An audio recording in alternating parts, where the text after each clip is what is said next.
At Starbound, we tell stories the human way, not with artificial voices or AI slop. In the end, what's HFY without humanity? Subscribe to keep it this way. My name's General G. Let's begin. The universe had a specific sound for you are deeply, profoundly, and irrevocably screwed. And it was the roar of 60,000 aliens who wanted to see you turned into a smear. Cadet Oliver Arkwright felt that sound resonate in the bones of his jaw. It vibrated through the composite metal floor of the tunnel and up his legs, a physical force threatening to buckle his knees. He gripped the hilt of his sword, the worn leather of the handle a familiar groundling comfort against the sterile chrome of the corridor. The sword felt alive in his hand, a silent partner in this suicidal symphony. He called it Echo. It was the only piece of home he had left, and the only key to saving it.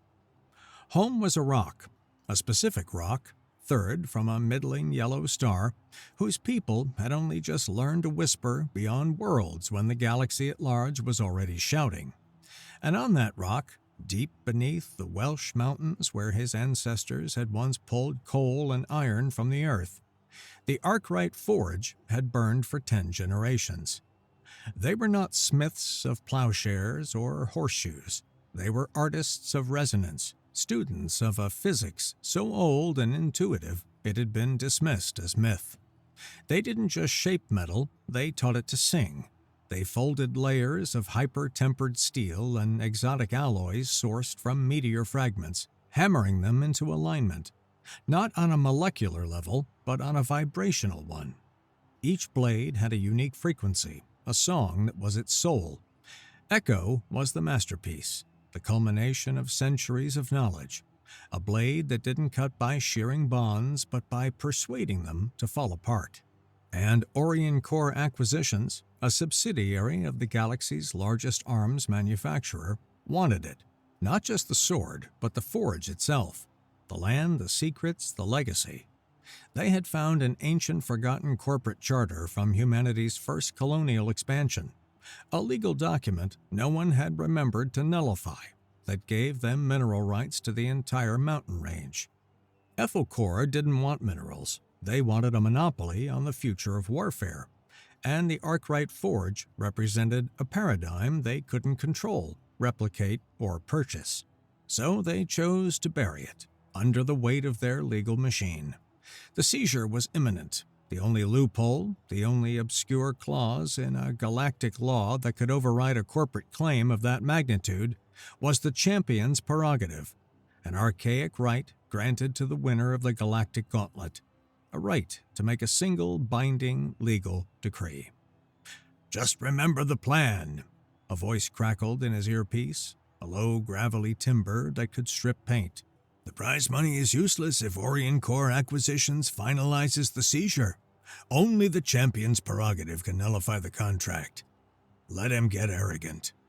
"The plan is to win a galaxy-wide death tournament to untangle a legal mess," Oliver murmured, his eyes fixed on the blinding white light at the end of the tunnel. He started humming, a low, nervous rendition of an ancient earth tune about rolling stones and painted doors. "The plan for what happens next is a little fuzzier." "The plan is you don't die," Lanelle Voln replied, her tone devoid of sentiment. "The fuzziness is you figuring out how. Now stop humming. You sound like a leaky gas pipe." A smile touched Oliver's lips, sharp and quick, a fleeting mask for the terror churning in his gut. He stepped out of the tunnel and into the pandemonium of the galactic gauntlet area. The light was blinding, a kaleidoscope of holographic advertisements for Orion Core armaments, energy drinks made from fermented nebula gas, and luxury Hoover yachts he couldn't afford to look at. Thousands of floating camera drones buzzed through the air like metallic insects, their lenses hungry. In the center of the grav-lifted arena floor stood his opponent, a creature that looked like a tectonic plate and had gained sentience and a bad attitude. The announcer's voice, a synthetic baritone amplified to godlike volume, boomed across the stadium. And in this corner, weighing in at 312 kilos of granite-hardened muscle, the pride of Goric Quarry worlds, the unbreakable, the unstoppable, Ragnar! The crowd went insane. And his opponent, the announcer's voice dripped with condescension, hailing from the Sol System's quaint little third planet, Cadet Oliver Arkwright of Earth. A polite, scattered spattering of applause quickly drowned out by a fresh wave of derisive laughter. Oliver walked to his starting mark, Echo held loosely at his side. He could see Ragnar clearly now. The Goric was a mountain of craggy gray flesh, encased in the finest personal armor credits could buy. The Orion Core Aegeus series. It gleamed under the arena lights, a seamless suit of bonded nanofiber that was marketed as impervious to everything short of a direct hit from a ship's main cannon. Ragnar threw his head back and let out a laugh that sounded like rocks in a blender. "Is that a joke?" he boomed, his voice rumbling through the floor. He pointed a thick, three-fingered hand at Echo. "Did your little primate tribe send you to a duel with a museum piece?" The crowd howled. Even the announcer chuckled. A bold choice from the human, folks. It appears he's brought a sharpened metal bar, a fascinating archaeological find." Oliver just stood there, letting the mockery wash over him. He could hear Lanelle in his ear. "Good, he's arrogant. Now make him stupid." The match start siren blared. Ragnar didn't even bother raising his fists. Instead, he did something that made a collective gasp ripple through the arena. With a theatrical gesture, he tapped a control on his gauntlet.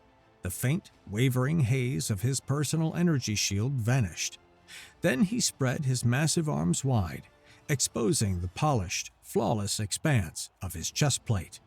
"Come on, little human," Ragnar bellowed, his voice dripping with contempt. "I'll give you a free shot.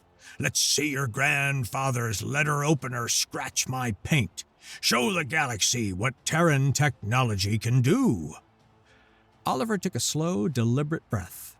The roar of the crowd faded into a dull hum.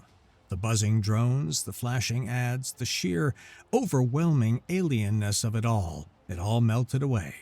There was only him, Ragnar, and the 34 inches of resonant steel in his hand. He remembered his grandfather's words, spoken over the roar of the deep earth forge. "Don't force it, Oliver. Don't try to break the stone. Just listen to its song and teach it a new one." He shifted his weight, sinking into a classic swordsman's stance. He raised Echo, the blade pointing toward the ceiling. For a moment, he was back in the dusty training yard behind the forge, the smell of coal smoke and superheated metal in the air. "He's posturing?" the announcer said, confused. Ragnar snorted. "He's praying to his ancestral gods. It won't help." Oliver moved in an explosion of motion. 3 swift, economical steps that closed the distance in a heartbeat.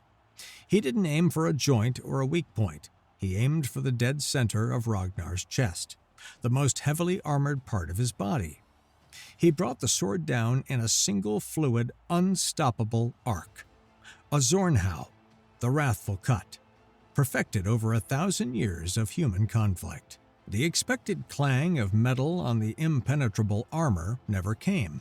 Instead, the moment the blade's edge kissed the Orion core chest plate, it sang.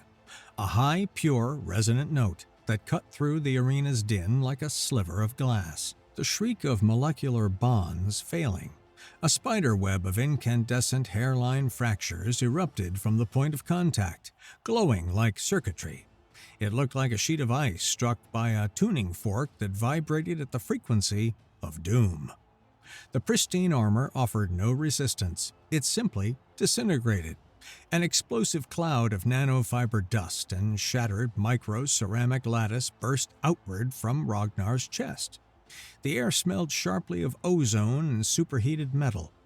The blade didn't cut the armor. It simply told the armor to cease to exist in its path, and the armor obeyed.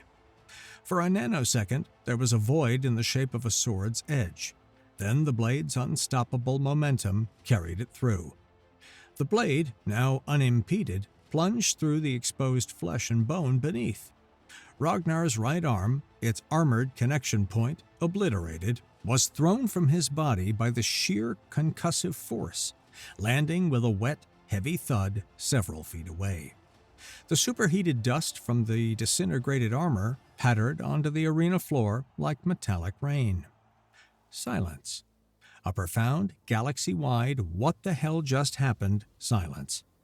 Ragnar looked down at the gaping, cauterized ruin of his shoulder, then at his severed arm lying on the floor. His jaw worked, but no sound came out. His eyes, wide with a disbelief so absolute it was almost comical, rolled up into his head, and the mountain of a warrior collapsed like a dynamited building. Oliver stood over him, breathing hard, Echo's blade pristine and humming softly as the kinetic feedback was absorbed by its dampening core. He had won. The arena was so quiet he could hear the fizz of a spilled energy drink in the stands. Then, chaos. "You didn't just win, kid. You broke their galaxy." Lanelle Vaughn stood with all four of her arms crossed, a posture that made her look like an impassable Tetrarch fortress.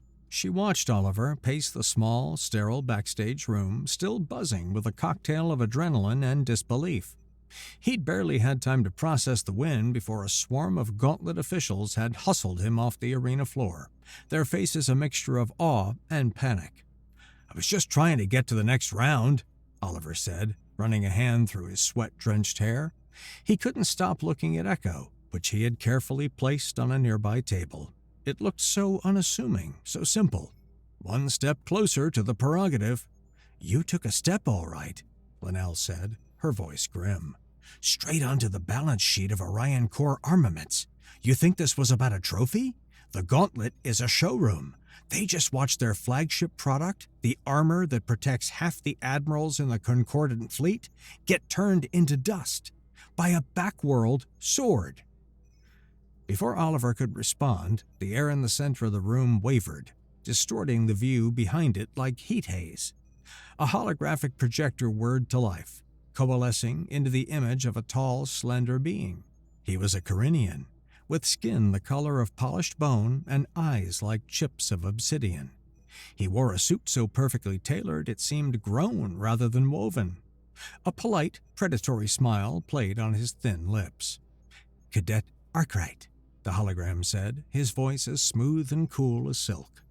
"I am Administrator Caius, CEO of Orion Core Armaments. My sincere congratulations on your most surprising victory." Oliver shot a look at Lanelle, who gave a nearly imperceptible shake of her head. "Mr. Caius," Oliver said, forcing a casual tone. "Thanks. Glad you enjoyed the show." "Oh, I did," Caius purred. "So much that I am prepared to make you an offer. Your family's situation? The foreclosure action by our acquisition subsidiary? A clerical error, I'm sure. It can all be made to disappear. In exchange for the weapon, of course. A fascinating anomaly. I will be very generous." Oliver felt a surge of defiant pride. This creature, this corporate predator, was dangling his family's legacy in front of him like a treat, assuming it could be bought. He saw a product, an asset. He didn't see the sweat of 10 generations of Arkwright Smiths. He didn't see the art, the soul. Oliver walked over to the table and picked up his sword, the leather grip feeling like a handshake from his ancestors. He looked directly into the hologram's black eyes.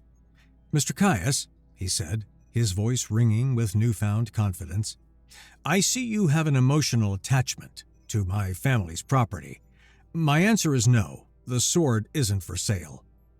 Caius's polite smile didn't waver, but his obsidian eyes grew colder. "I see. A sentimental position. That is a quaint notion. We find that all assets, Cadet, sentimental or otherwise, eventually have a liquidation price. We will find yours. Enjoy your victory while it lasts." The hologram vanished. The only sound in the room was the faint hum of the ventilation system. Lanelle let out a long, slow breath.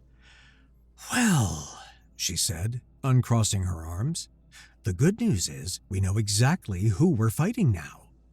"And the bad news?" Oliver asked, his heart thudding against his ribs. "The bad news," her 4 eyes focused into hard points, "is that we're now officially in the asset liquidation business, and we're the asset." "It's too quiet," Oliver muttered, scanning the corridor. They were in a mandatory post-match media debriefing, a tedious affair filled with babbling reporters and corporate sycophants. Lanelle had insisted they leave Echo back in their quarters, but not without taking precautions. "Caius is a CEO, not a street thug," Lanelle said, her voice low as she guided him through the throng. "He won't send a squad of goons kicking down the door, not yet. His first move will be clean, corporate espionage, acquisition." When they returned to their small functional living quarters, everything looked untouched.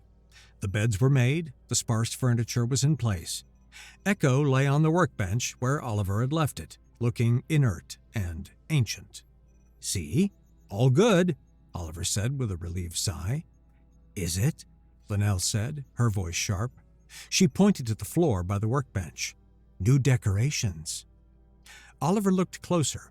There were faint scorch marks on the floor, like tiny black starbursts. Scattered around were small, twisted pieces of a black composite material and a smear of purplish fluid that was definitely not hydraulic fluid. On the wall, the ventilation grate was bent outward, as if kicked open from the inside. Oliver knelt. "What happened?" "My welcome mat," Lanelle said with grim satisfaction. She walked to the workbench. "They expected high-tech defenses, lasers, scanners, static fields, so I gave them low-tech physics."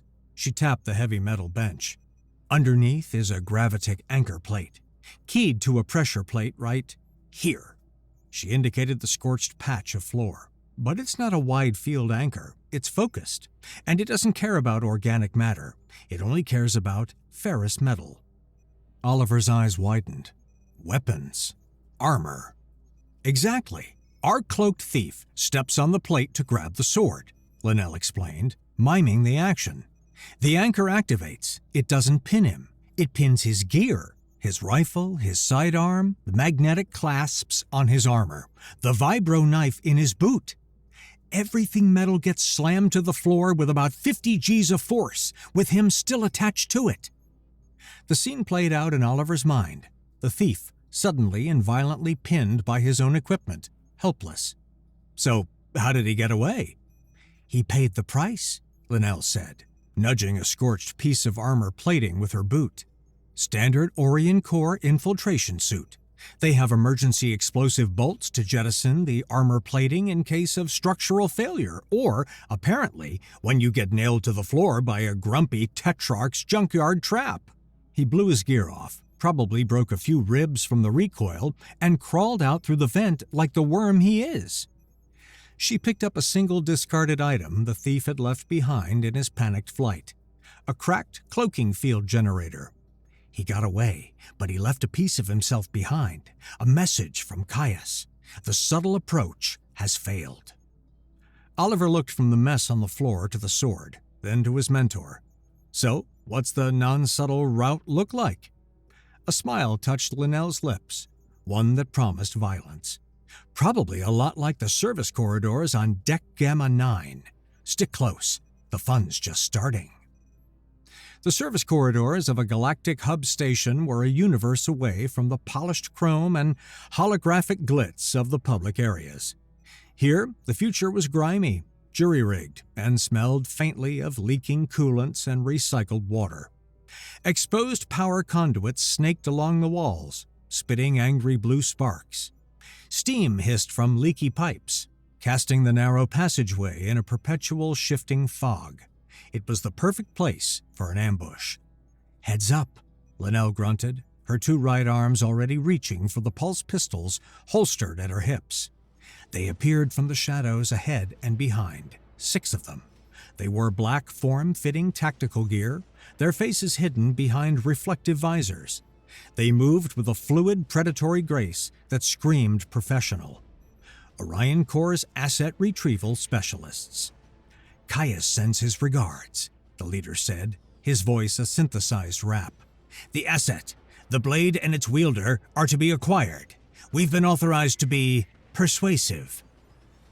Oliver drew echo, the blade seeming to drink the dim light. "My family has a strict, no unsolicited acquisitions policy," he shot back, a grin plastered on his face to hide the frantic beating of his heart. "It's on our letterhead. You can file a complaint with our accounts department, but they're a bit backed up right now." A specialist lunged, his high-frequency vibro knife humming with energy. Oliver parried. The moment the two blades met, Echo sang its deadly song. It wasn't an EMP or a short circuit. A jarring, resonant shimmer ran up the specialist's knife. The complex micro-ceramic power grid within the hilt, vibrating with a frequency it was never designed to handle, shattered into a million inert shards. The weapon died with a pathetic, choked squeal, its hum silenced forever. The specialist stared at his now useless hilt in shock. An opening Oliver used to slam his pommel into the man's visor, cracking it. Lanelle's movements were a paradox of chaos and purpose. A pistol in each upper hand laid down suppressing fire, while her lower arms, armed with short, heavy blades, deflected and parried. She moved like a dancer, using her size not as a liability in the tight space, but as a wall of unstoppable momentum. Oliver, meanwhile, was a flicker. He couldn't match their strength, so he used speed and environment. He ducked under a wild swing from a stun baton, the electrical discharge crackling inches from his hair, and slammed the flat of Echo's blade against a junction box on the wall. A shower of sparks erupted, and his attacker stumbled back, momentarily blinded. Oliver used the opening not to kill, but to disable. A clean slice, severing the power cable to the man's baton. Another specialist charged, trying to overwhelm him with brute force. Oliver parried, letting the man's momentum carry him forward, then used his hip to throw him against one of the sparking power conduits. The specialist convulsed and dropped, his suit smoking. They fought back to back, Lanelle's heavy, powerful strikes creating openings that Oliver exploited with lightning-fast counters. It was a brutal symphony of steel and plasma, a Tetrarch battle dance and human swordsmanship fused into a single lethal unit. Within a minute, it was over. 4 of the specialists were down, groaning and twitching. The other 2 had vanished back into the shadows they'd emerged from. Oliver leaned against the grimy wall, chest heaving. "Well," he panted, a manic grin on his face. "That was invigorating." Lanelle ejected the spent energy cells from her pistols. She slapped fresh ones home in a single fluid motion. That was Caius asking politely one last time. From here on out, he stops asking. Back in their quarters, the adrenaline had worn off, leaving behind the dull ache of bruises and the cold sting of fear. Lanelle had reinforced the door with a portable maglock and was now patching up a shallow cut on Oliver's arm with a dermal regenerator. The little device hummed quietly, its green light a stark contrast to the room's stillness. The only other sound was the soft scrape of the dermal regenerator on skin. For the first time since the gauntlet began, Oliver's well of sarcastic banter had run dry. He just sat there, watching her work, the reality of men in black armor trying to kill him settling into his bones. He was just a kid from a backwater planet who was good with a sword. He was in way over his head. Lanelle seemed to sense his mood. She finished sealing the cut and dabbed it clean. As she put the regenerator away, she unconsciously traced a thin, pale scar that snaked across the back of one of her lower hands. "This was a gift," she said, her voice unusually quiet. "From Orion Corps." Oliver looked up, his own troubles momentarily forgotten. What happened? Her 4 eyes seemed to gaze at something far away, a memory replaying behind them. "The last boy I trained with this much fire, his name was Wren. He wasn't human, he was Lyran, fast as light, fought with a pair of energy tonfas. He was brilliant, a true artist." She paused, her gravelly voice softening. It was a different tournament on a different station, 5 rotations ago. Ren was an orphan, a street kid. He fought with a joy I'd never seen. He saw patterns in combat the way a musician hears a melody. He made it to the semifinals just like you. Caused a few upsets, beat a corporate-sponsored favorite. That got the attention of a corporation Orion Corps was trying to muscle out of the market. Her voice turned to gravel. They didn't wait for the next match.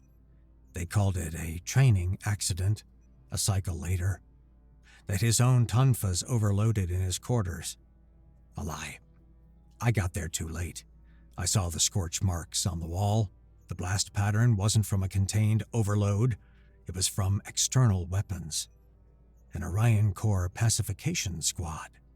They didn't even try to hide it well from anyone who knew what to look for. She looked down at the scar on her hand. I was there. I pulled him out of the fire. He was gone. This scar is my reminder of the cost of their games, of my failure. She finally met his eyes, and for the first time, Oliver saw past the cynical, battle-hardened mentor. He saw a fierce, protective loyalty fueled by old pain. Her voice was low and intense. They don't play fair, Oliver. They don't play at all. This is not a game to them, it's a balance sheet. And you are a liability that needs to be erased. I didn't stop them then. I'm not making that mistake again. The cantina was in the station's underbelly, a place the tourist maps pretended didn't exist. The air was thick with alien smoke, the clatter of gambling dice, and the low thrum of an overloaded power grid. It was called the Leaky Airlock, and it was the kind of place you went when you needed information you couldn't get through official channels. Lanelle's contact was a wiry, four-eyed Varian named Fizz, who looked like a nervous bird made of pipe cleaners. He was an info broker, and his talons drummed a frantic rhythm on the sticky tabletop as he spoke in a hushed, conspiratorial squawk. "It's bad, Lanelle. Real bad," Fizz chirped, his head darting around. "Caius isn't just leaning on people anymore. He's dropped a boulder. There's a no-questions-asked bounty on the sword. Enough to buy a small moon, and a separate kill order on the kid. Open contract. Every bounty hunter, merc, and desperate lowlife from here to the Outer Rim is going to be coming for you." Oliver took a sip of the murky beverage Lanelle had ordered for him. It tasted like fermented regret. "So, we're popular." Fizz ignored him, his focus entirely on Lanelle. "This is Orion Corps Black Ops level, Lanelle. They've locked down the private transport manifests, blocked all non-scheduled flights off station. You're boxed in." "He's trying to corner us," Lanelle rumbled. "Force us to play in his arena, on his terms." "Exactly," Fizz squawked, agitated. "You've got your semi-final match tomorrow. He's got you right where he wants you." "Thanks, Fizz," Lanelle said, sliding a credit chip across the table. The Varian's claw snatched it so fast it was a blur. "Just watch your back, Lanelle," Fizz said, already scurrying away in the crowd. "Cassius is not the kind of guy who leaves loose ends." As they left the cantina and headed back into the dimly lit serviceways, a cold knot formed in Oliver's stomach. 1,000 unseen eyes seemed to track them from the shadows. The entire criminal underworld was now part of Caius's army. They weren't just being hunted by a corporation anymore. They were being hunted by a city. The arena for the semi-final was smaller, more intimate, designed for speed and agility. Oliver's opponent was a Corinian, a member of Caius's own species, a lithe assassin who moved like smoke and wielded 2 wickedly curved energy daggers. The match was supposed to be a test of pure skill. It was, Oliver realized within the first 30 seconds, a complete setup. The Corinian was unnaturally fast. His movements were too sharp, his reflexes too perfect. Oliver had fought fast opponents before, but this was different. This was chemical. An illegal combat stimulant, Oliver guessed, one that wouldn't show up on the standard pre-match tuck screen. It was Caius's first move, subtle enough to be deniable. Then the arena itself turned against him. He lunged, and his right foot, which should have found purchase on the textured floor, instead slid out from under him as if he'd stepped on a patch of ice. A jolt of panic shot through him, and he barely managed to twist his body into a roll, the assassin's energy dagger hissing past his ear. He scrambled to his feet, heart pounding. "Technical difficulties with the arena's friction plating in Section Gamma," the announcer's voice declared smoothly. "Our apologies." It happened again. He feinted left, and the floor beneath his pivot foot became frictionless. For a terrifying split second, his leg went out from under him, and only years of brutal training allowed him to convert the fall into a controlled slide. Sections of the floor would suddenly become coated in slick sheen, keyed to his specific weight and boot sole signature. It was brilliant, insidious sabotage. Caius could claim it was just a series of unfortunate random glitches. "He's trying to make you look clumsy," Lanelle's voice said in his ear, tight with anger. "Make the kill look like an accident." Oliver gritted his teeth. "Fine, you want to change the rules? Let's play." Instead of avoiding the slick spots, he started using them. He'd intentionally step on one, using the sudden lack of friction to launch himself into a dizzying spin, his sword a flashing arc of steel that forced the assassin to backpedal. He treated the treacherous floor not as a hazard, but as a tool. He slid, he spun, he vaulted. He turned Caius's carefully planned sabotage into a spectacular, improvised display of acrobatic combat. But it wasn't effortless. Each slide was a gamble, each spin a battle against vertigo, his muscles screaming with the effort of constant, minute corrections. The Carinian, jacked up on stimulants, was built for linear speed and aggression. He couldn't adapt to Oliver's unpredictable three-dimensional attacks. Oliver slid under a sweeping attack, hooked his leg around the assassin's ankle on a normal patch of flooring, and sent the Carinian sprawling onto one of the frictionless zones. The assassin shot across the floor like a puck on an air hockey table, crashing into the arena wall. Before the Carinian could recover, Oliver was on him, the point of echo resting gently against his throat. The match was over. The crowd, initially confused, erupted into a roar of genuine appreciation for the sheer, audacious skill they had witnessed. Oliver had been cheated, and he had won anyway. The victory was exhilarating, but it drew more unwanted attention. As they were leaving the arena, two figures in immaculate gray uniforms blocked their path. They were tall, stoic, and bore the insignia of the Deneb Hegemony, Orion Corps' biggest corporate rival. "Cadet Arkwright," the lead figure said, his voice a polished, pleasant baritone. "A truly masterful performance. My name is Prefect Gallus. The Deneb Hegemony has been watching your progress with great interest." "I'm flattered," Oliver said, his hand instinctively resting on Echo's hilt. "We are aware of the difficulties you've been experiencing with Administrator Caius," Gallus continued, his smile never touching his eyes. "Orion Corps' business practices are notoriously aggressive. We would like to make you a counteroffer." He gestured to his aide, who produced a data slate. "The Hegemony is prepared to offer you full protection. We will countermand Orion Corps' legal actions against your family, and a sponsorship contract with a signing bonus that would make their initial offer seem like an insult. All we ask in return is that you share the metallurgical secrets of your fascinating blade." Beneath the polite words, it was the same predatory bargain Caius had offered, merely wrapped in a different flag. Oliver didn't even have to think about it. "The forge that made this sword is my family's. Its secrets aren't for sale to anyone." Prefect Gallus's pleasant smile tightened almost imperceptibly at the edges. "A principled, if short-sighted stance. The offer stands should you reconsider your position. Caius is not known for his subtlety when his investments are threatened." The two Hegemony officers gave a stiff bow and walked away. As soon as they were out of earshot, Lanelle scoffed.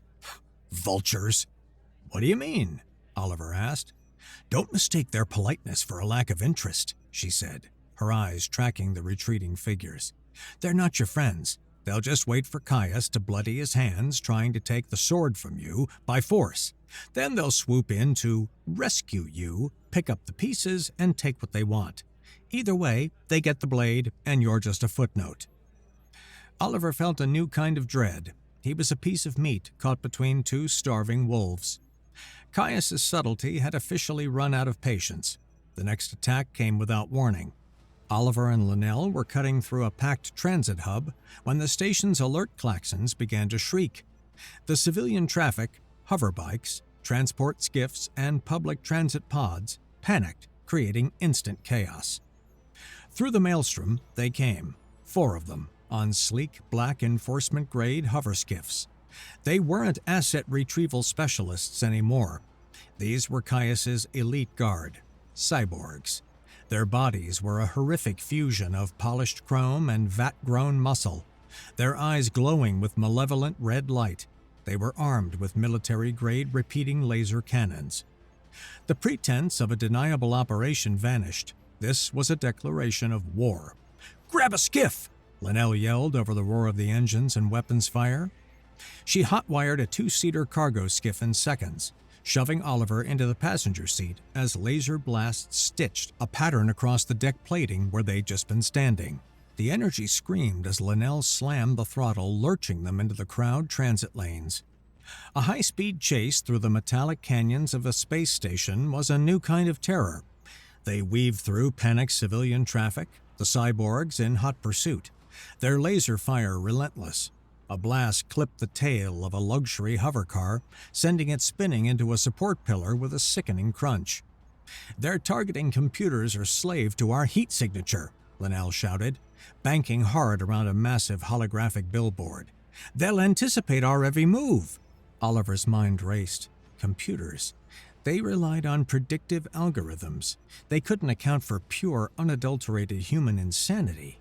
His eyes landed on a colossal, unshielded ventilation fan, its blades the size of small buildings, spinning slowly in a massive intake shaft, a relic from the station's original construction, too big to replace. "Get me close to that fan," Oliver yelled. "Are you insane? The turbulence will tear us apart. Just do it!" Lanelle, trusting him with a faith that was terrifying in its own right, angled the skiff towards the monstrous fan. The cyborgs followed, their targeting lasers painting the back of their skiff. "Now, veer off at the last second and cut the inertial dampeners," Oliver commanded. It was a move from a pre-gravity physics textbook, a slingshot maneuver, foundational, stupid, and utterly unpredictable. Lanelle wrenched the controls. The skiff bucked wildly as they entered the fan's powerful gravitic pull. For a heart-stopping moment, they were dragged sideways, directly toward the spinning blades. Then Lanelle cut the dampeners. The raw, unfiltered physics of the maneuver took over. Their skiff was whipped around the edge of the massive fan housing like a stone in a sling, accelerated to a velocity their engine could never have achieved on its own. The cyborg's targeting computers, unable to process the non-standard gravity-assisted trajectory, fired where they should have been. The 4 concentrated beams of laser fire meant for the skiff instead blasted into the fan's central axle. The ancient mechanism seized with a groan that shook the entire sector, and one of the colossal blades tore loose. The pursuing skiffs flew directly into the path of the cartwheeling blade. The collision turned the transit lane into a momentary sun, a silent, blossoming flower of fire and shrapnel. They shot out the other side, the skiff rattling and groaning, and vanished into the labyrinth maintenance tunnels before any station security could respond. They found refuge in a long abandoned cargo bay, the size of a cathedral and just as silent. The only sound was the drip of water from the leaky ceiling conduit, echoing in the vast empty space. Lanelle was checking the skiff for damage while Oliver tried to get his heart to stop hammering against his ribs. "That was a one-time trick, kid," Lanelle said, her voice echoing in the cavernous bay. "Caius just showed his hand. He's willing to risk open warfare in a civilian sector to get you. We need to understand why." "He wants the sword," Oliver said simply, "and he wants to be sure his subsidiary gets my family's forge." "It's more than that," Lanelle countered, turning to face him. Her 4 eyes were deadly serious. I've been digging through some old networks Fizz gave me access to. Orion Core doesn't just supply armor for the Gauntlet. They are the sole exclusive armor provider for the 3rd, 4th, and 9th fleets of the Galactic Concordat, the most decorated fleets in the service. She let that sink in. Think about it, Oliver. Your sword isn't just a threat to a corporate product line. It's an existential threat to the entire defensive doctrine of nearly half the Concordat's military. If a single blade, forged with ancestral techniques, can negate the most advanced armor in the galaxy, what does that mean for their cruisers, their battle stations? The entire military balance of power is built on the assumption that Orion Core armor is unbeatable. The weight of her words settled on him. This was so much bigger than a tournament or his family's forge. He was holding a key that could unlock galaxy-wide chaos. Caius can't let that secret out, Lanelle continued, her voice low and grim. He can't risk you or that sword falling into the hands of the Deneb Hegemony or a hostile government. He won't just try to kill you anymore. He will burn this entire station to the ground to contain you. They were trapped, hunted, outgunned. Despair settled in his gut, a cold, heavy anchor. But then, a spark of arc-right defiance caught a fire in Oliver's chest. He looked at Echo, then at Lanelle. Running was over. Hiding was over. Okay, Oliver said, a slow, dangerous smile spreading across his face. He wants to silence me? Fine. He looked up at Lanelle, his eyes blazing with a new, terrifying idea. We give him the biggest megaphone in the galaxy. Lanelle's eyes narrowed in thought. He'll lock the place down, jam communications, turn it into his own kill box. Exactly, Oliver said. And if he wants to take direct, real-time control of the arena's security, its blast doors, its internal comms, what does he have to do? Lanelle's expression shifted, a flicker of understanding in her 4 eyes. To micromanage a coup like that, he'd have to bridge his secure command network with the arena's local servers. It would create a temporary, high-risk vulnerability. A vulnerability you could exploit? Oliver pressed. A slow, predatory grin spread across Lanelle's face. If he's that arrogant, and I can get to a terminal, I could gut his entire system from the inside out. It's a long shot, Oliver. It's the only shot we have, Oliver replied. The plan was no longer just to survive or win. It was to turn Caius's own stage into the trial that would destroy him. The atmosphere in the arena for the final match was a crackling storm. The air itself seemed to crackle, thick with anticipation and the tang of energized field projectors. Every seat was filled, every camera drone in the system was active. Billions of beings across the galaxy were watching. Oliver stood on the polished floor, Echo in his hand, its simple form a stark rebellion against the high-tech pageantry. Across from him stood Caius's final champion, his ultimate solution, a monster known only as the Praetorian. It was a thing of nightmares, a warrior so heavily augmented it was more machine than being. 8 feet tall, encased in a custom-built matte black version of the Aegis armor, its limbs pistoned with cybernetic strength. In its hands, it wielded a plasma scythe, the curved blade of incandescent energy humming with lethal power. It was science perfected for the sole purpose of killing.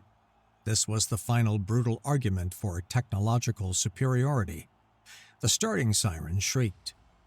The Praetorian was a juggernaut, each swing of its plasma scythe carving sizzling arcs through the air. Oliver couldn't block the plasma, only dodge, weave, and parry the armored haft of the weapon. He deflected a blow, his blade meeting the cyborg's scythe haft. The impact sent a deep, resonant thrum through both weapons. The destructive vibration needed a clean strike, a moment for the blade's edge to sing to the material. A quick deflection wasn't enough to induce the catastrophic shatter. But Oliver could feel the enemy's weapon groaning under the strain. A subtle vibration of protest. He knew he'd have to land a solid, deliberate blow to bring it down.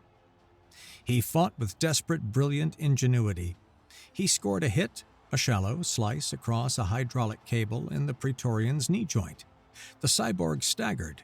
He dodged a furious counterswing and slid, his blade biting deep into the exposed power pack on the back of the Praetorian's thigh. The leg seized up. The Praetorian was on the verge of defeat, kneeling on one knee, its plasma scythe sputtering. The crowd was roaring, a unified wave of sound for the human underdog. And in his skybox, high above the arena, Administrator Caius saw his entire empire crumbling, and he snapped. With no other options, enraged and desperate, Caius slammed his hand down on a red panel on his command console. "Security Protocol Omega. Execute," he commanded, his voice dead calm. The arena's festive lights turned a bloody, glaring red. Klaxons blared. With a series of thunderous booms, heavy blast doors slammed down over every exit, sealing the arena. The live broadcast feed was hijacked, replaced with a looping "System-wide crisis" alert. All external communications were jammed. The arena was now Caius's private killbox. "All Orion core units converge on the central platform." Caius's voice echoed through the now sealed stadium. No longer the polite CEO, but a merciless tyrant. "Eliminate the human. No witnesses." Panels in the arena walls slid open, and dozens of heavily armed Orion core soldiers rappelled to the floor. They formed a perimeter, their rifles aimed at Oliver. But Caius hadn't counted on Lanelle. A roar of pure, undiluted rage erupted from the VIP stands. Fueled by the memory of her fallen student, Lanelle Vaughn leaped over the balcony railing, a pulse rifle clutched in each of her 4 hands. She landed on the arena floor like a meteor, her 2 lower hands already firing before her feet touched the ground, carving a path through the first wave of soldiers. She fought her way to Oliver's side, tossing him one of her spare rifles. "Plans upgraded," she yelled over the cacophony of laser fire. "I like it, more dramatic," Oliver yelled back, opening fire. They stood back to back as she shouted into her comm. "Oliver, I'm heading for a security terminal, just like we planned. You need to get to Caius. Keep him occupied."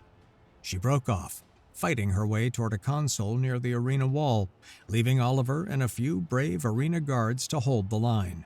Oliver knew what he had to do. The chaos was his cover. Oliver took a running start, used a downed soldier's body as a springboard, and launched himself into the air. He snagged the landing strut of a camera drone, the machine whining as it strained under his weight. He swung from it, a pendulum of flesh and bone, and let go, his fingers catching the lip of a maintenance gantry 20 meters up. The impact jarred his shoulders, but he held on, the cold, greasy metal slick underneath his gloves. The climb was a vertical nightmare. He scrambled up the arena's steel skeleton, the battle raging below, a symphony of chaos and light. Laser fire stitched the air around him, the heat of near misses blistering the metal next to his face, the air smelling of burnt circuits. He swung on an exposed power conduit. It groaned under his weight, showering sparks, threatening to tear loose from its ancient moorings. His hand, slick with sweat, slipped on a beam. For a heart-stopping second, he dangled by one arm, the dizzying drop yawning beneath him, the sounds of the firefight distant and muted. With a grunt of exertion that tore at his throat, he found a new hold, his muscles screaming in protest. "He did it, Oliver!" Lanelle's voice crackled in his ear, breathless and triumphant. "The arrogant fool bridged his network. I'm in. He left the master control system wide open. I'm getting everything, Oliver. His private files, the kill orders, the bounty, it's all here. Just buy me more time." Fueled by her words, Oliver pushed upward. He reached the skybox level, smashing through a reinforced window with Echo's pommel. Caius's 2 personal guards, cybernetic brutes like the Praetorian, turned to face him. He fought them in the tight confines of the corridor, a whirlwind of desperate motion, using the environment to his advantage before finally disabling them. He kicked down the final door and burst into the control room. Administrator Caius stood there, a high-caliber plasma pistol in his hand, his body protected by a wavering personal energy shield. "You are an infuriating variable, human," Caius hissed, raising his pistol. Oliver didn't charge. He threw Echo. Not the blade, but the pommel. The heavy steel cap smashed into the shield's belt-mounted emitter. The shield collapsed. Before Caius could fire, Oliver was on him. A flick of his wrist sent the pistol clattering away. Another twist, and Caius was spun around. The cold, flat edge of Echo's blade laid against the soft skin of his throat. "You wanted an audience, Caius?" Oliver panted, his voice raw. "You're gonna get one." He pressed the blade just hard enough to make a point. "You shut it down. Now you're gonna turn it back on. Every channel. Now." Trembling with fury and fear, Caius complied, his fingers dancing across the console. The system-wide crisis alert vanished from the monitors, replaced by the high-definition image of Caius himself, held hostage by the human he'd tried to murder. "Mr. Caius has a message for the galaxy," Oliver said, his voice amplified through the now live broadcast feed. Billions of viewers were treated to the shocking sight. "He'd like to confess," Oliver said, a hard smile on his face, "to attempted murder, conspiracy, and a few other things, but don't take my word for it." He nodded toward the comm unit. "Lanelle, you there? Broadcasting live and galaxy-wide, kid." Lanelle's voice crackled through the speakers, triumphant. "Uploading Caius's unedited security logs, financial records, and private comms. The ones where he orders the hits, sets the bounties, and approves the use of illegal stimulants. It's all going public. Happy retirement, Caius." The lockdown had bought Caius time to try and kill Oliver. It had also bought concordant security time to bypass his jamming signals. The skybox doors burst open, and armed concordant soldiers flooded the room. They saw the scene, the defeated CEO, the victorious human, and the incriminating evidence scrolling across the main view screen. A senior officer stepped forward. "Cadet Arkwright," she said, her voice filled with a respect he had never heard from an alien before. "We'll take it from here." Oliver lowered his sword. He looked down into the arena. The fighting had stopped. Lanelle was standing amidst the smoking wreckage of Orion Corps' forces, all four of her arms raised in victory. The crowd, realizing what they had just witnessed, was no longer just cheering. They were chanting his name. He stood there, Echo held high, the simple blade catching the light. He had won the gauntlet. He had won the champion's prerogative, and his family's forge was safe. But he had done so much more. He was the champion. He was the human who had faced down a corrupt, galaxy-spanning megacorporation with nothing but skill, courage, and a backworld blade. On that day, humanity's reputation was forged anew in the heart of the fight, its resonance echoing across the stars for generations to come.